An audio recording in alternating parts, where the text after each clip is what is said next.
मुंबईच्या बोरीवलीत एका मराठी महिलेच्या उसाच्या रसाच्या गाड्यावर पालिकेने कारवाई केली आहे।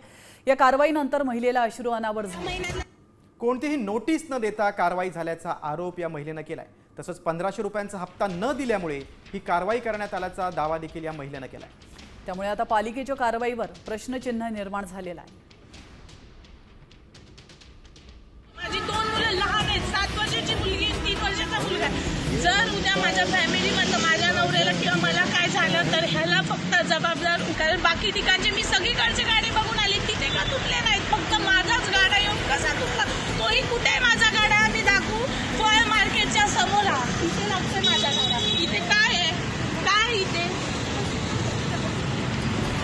इथे कुठे कुणाला त्रास होणार असं। एक बीएमसी ऑफिसवाला आला होता पहिल्या महिन्यात, जेव्हा मी धंदा लावला होता तेव्हा त्यांनी मला हप्ता मागितला होता 1500 रुपयाचा, तोही मी दिला। त्यानंतर माझा गाडा बंदच आहे। कशामुळे?